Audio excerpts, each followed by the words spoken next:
Edo eba Adom TV Badwam eso yadani te kutegwa se ni nkranhyan sama nenso wode abrɛ ya de so no ya Adom TV Badwam kase nsam no ne todwa mu bi ya wo betini Ashanti Business Owners Association say ene de anti joint task force ye chichire wonu mo adwadefo binom ni ade nya ho ne problem no wo ports ene habos ahodo ho na niema no pie ansa na Badwam so yere ho nsam ni nkyere mu nso ebeba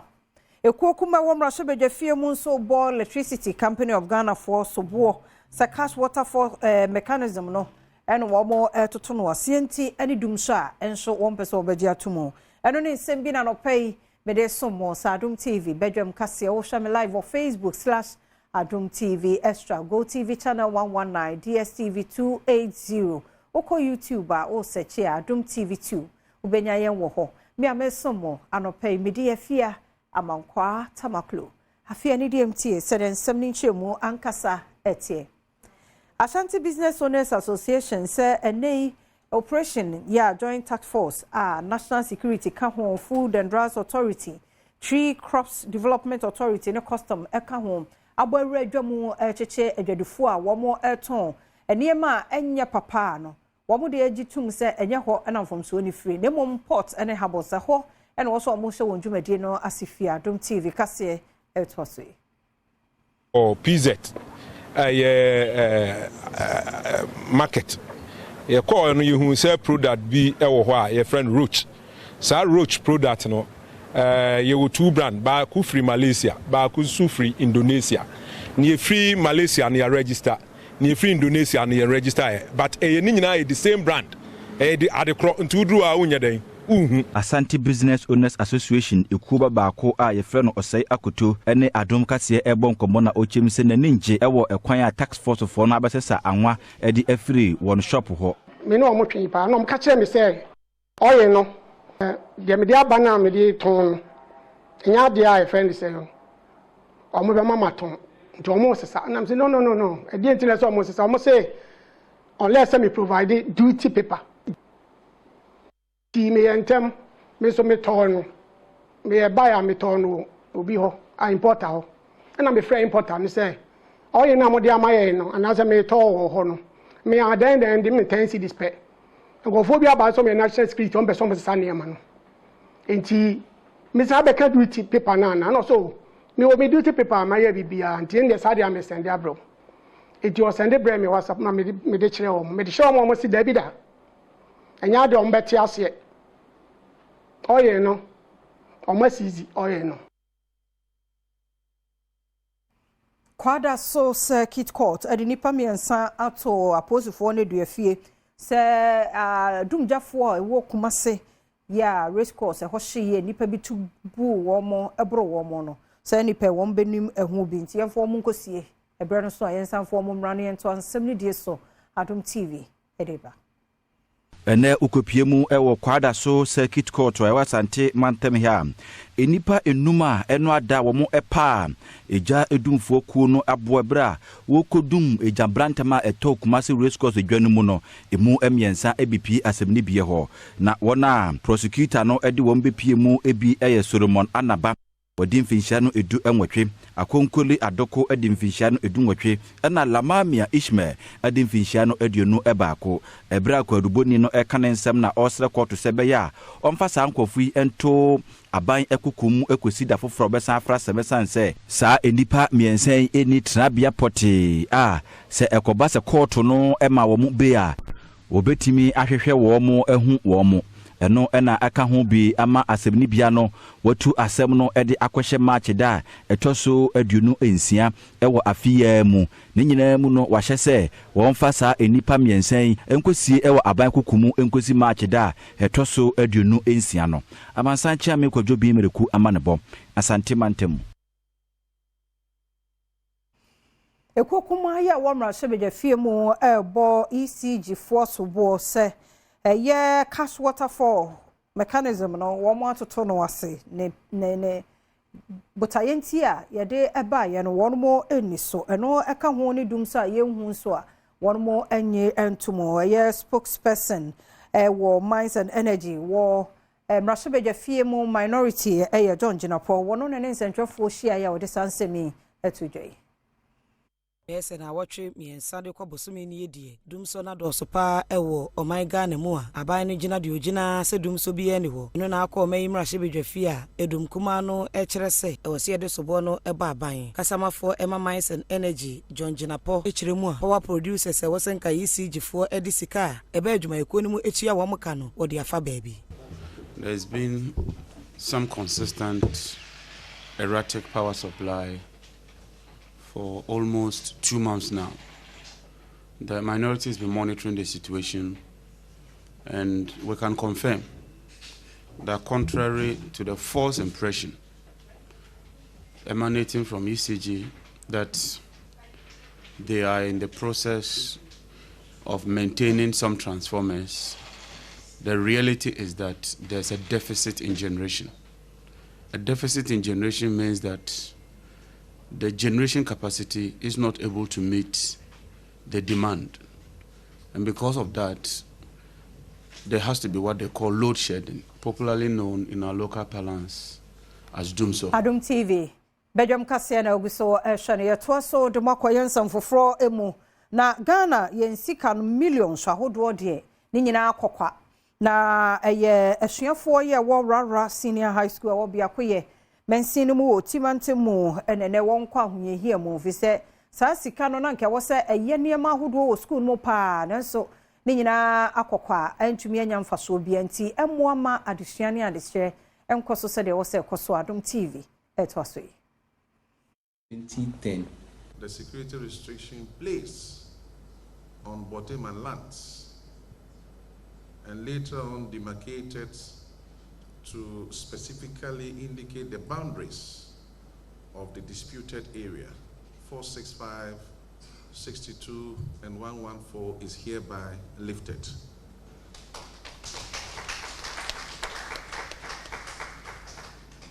The grantors are now allowed to deal with their clients to enjoy their parcels of land. And we want to caution that there is a Vigilantism Act in place, which in itself deals with issues of land guardism. Oyene ono enewo asaprochena ni afote gbeche a otosunsia enso editudwa se. Yesi yede yamiase. Ekwa mu no emsende yami Adom nungwa man ene resek abehia na efa ntawantawa esi obotem asase ho a kana man ni wiase man nyina anim no inde saa tabo na na se embago no ye fi so eba ne se na ye fi so se nungwa stu behu ade ne na ma ne ebo no bama resek ama resek so nam so na ye hu survey ni mapping department ni Ghana Lands Commission ba Adom no ye twe ko ba twe nyina no se esmi hwa ase ni nyina no ewo nungwa man no mu no se ne dodo no se nungwa man kire na se lawyer ana court kire na na tia na the representation ayeye ende no ya jatum facha yempa say enya rara de na famra monti we no interior minister Ura Henry Cote ene Badwam sase homa nso twenom ne ade say aban court ayede awie nti yenja nsase ni mu sebeya onde beye wonduma eso wode ye de mo koyensam foforo emu acting general secretary the National Action Party Amanyoku foforo krafe na aba omemu Joseph Tete ode to Ghana fo nyina nim se NDC ne MPP ni idea bia biom nti yentuntia won na yemfama party foforo ya aba ya Adom TV kase etwaso Aya to asre Ghana fo nyine 2024 baby biara wo bo hu de obi gina National Action Party idini mu Emrashe Bogwano won for serious o stand the party has come to stay really totally omedi ehwiambo kese pa enti ebre na so 32 years yetumi ehu de sisiara NDC na MPP no ideas na yeden asan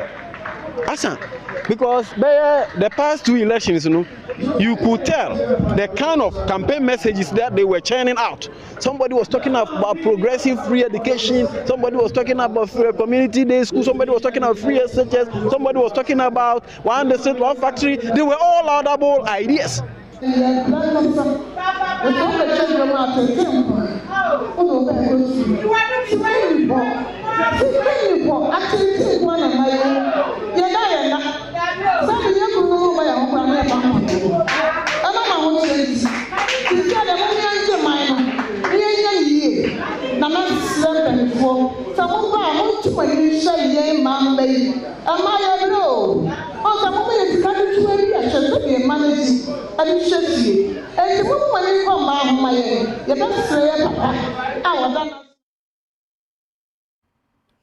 Enyuma honest ahodo obese du osia 60 ya wo mo obuno east mantam no emu na ye de won afantete ahodo ma betimi aboa ama wonyuma na nyini prom dwede no koso e wo tachiman Adom kase edeba enterprise na pese ye no ye adwuma no say you select so na you say bibia to pepepa na fe ye de wako training no ti training ye wo no afamienu first training is a basic business training. A training on inventory management, how to become a successful entrepreneur, how to write your own business plan, how to develop your own goals, and then setting achievable goals. Now we are now coach. Now we best start first coaching phase. Coaching in the wood in say entity na ya de ma nimde na wanya no suahuna wunya ye no wa hu se wadwuma no baabi wo ha pese u shape nie na okrakra ma adwuma ni tumbo enti ono betina se na mo asset mo enterprise development plan every wo adwuma ye wura no ho wono obeche so okay me ko training ma ko hu se me pese me de me ne ma ko abrochire dia o se me nya gepa and FDA certification enwachi wonu bia ba adwuma de yase enso de sansemi etudwa training they said you must ya come wasem ombemma wo bia obe chire wo niama na ni so business na ni so said ye be ya obetimi aye niama pepepe ama wadwuma na timia punta obetimi aboa ama wa ahu food and drugs board and other organization to we we nyina me DDS we ya emeboa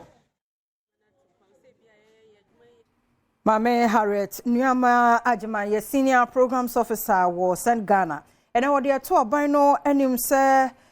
mia nkura hodo ya yedua koko e wo ho no braso se wo sa aban de nani ehwe ho na de hye ye wo ho no wotumi eboa won mo won ma ye nhwehwemu e wo mia hodo bi a tete sa ma ene wabehunu se emebunu dodo no a won mo nko ndo se won be ye kua no ebie fri se won ma menom ne won nananom a won ma ye wo hwe won tebia mu ani no a eno won mo kon so won mo ye bi ntia wo sa ban de ni hwe ho na mo bi a wo so de bo akuafo titu ni kokko akuafo wo mia sa no otimi de ma wo ma woni Adom kase edi nkomoye obi a pesika inti no ansa na mebu no de ne omo be kwa kwhye kokko onim no o hwe mfa so a ono obenya firi mu ama aboa no eni na busua a obenya eni na wofo a ebebre bedu mra sa amre no maye omago ewo so hwe omo inti no dream sika obenya firi mu akatua sane otokoko no fi ekuafo ne ho no se otumi etum na mebu ni ho se me twa kokko na se minya se ya ebetimi ahwe mini mebusua afimu ni nyina akosi mira mese atwa bio a ende na omode omo ho ebekwa akohye enwachi wakateka ho se wo mo ene kokko board e ka monto no abom no ma hwe se important mahodo a wo mo dokoko honom no ekuafo ho nyina no wo mo se betumi aka mmoa na abom mo so setena no mu ahenha wo mo ye de mmiri bia ye koyechi enti no ye di kan kra kwa akobisa se o na nsen a moye mo action plan no mo de niema yi bi hihye mu ana se mo hwe se edan na nkola hia nkola Apomodin penifo ya wasante achim south ayen hwehwemu ama babedo edwa samprewanyi sen ama ne muso e wasante achim south ni nyina agina awofo ya sade ayejai se ne ye mabedi nkomo e wo ma ne mema enhyiamudie enti wo de ho nsamoto awofo ne abaten anim sasa nkomo no enkoso se be ya nkwada no wo nyina no wonim ehun sunsanso ya wo benya so de wo hu ewurama Adom kase etwaso yampa was ropa na yebetimi aka say niam bi e ma ne ba ne bi ne say na teenagers no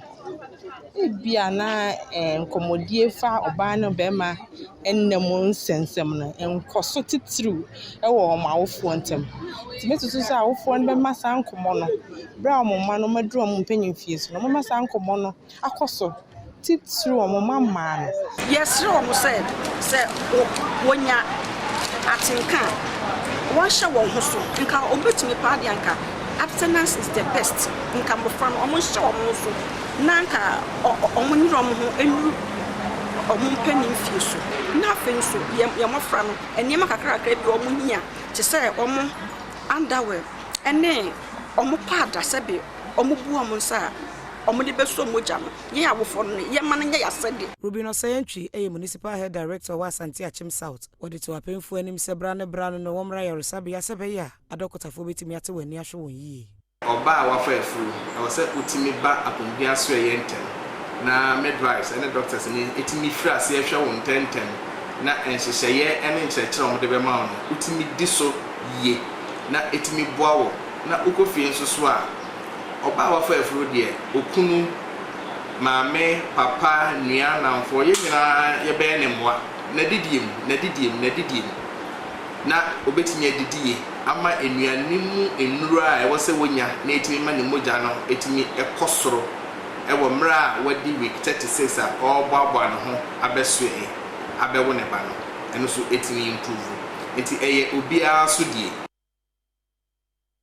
ana bema kwan na no pay mede esie medase omre no wadaje radin fa nkomra somdwem yenwie afi na de bonkrata no ene online stories aka yensa no so adaroma yede bro yetwe ho kitua bi aba ye basisia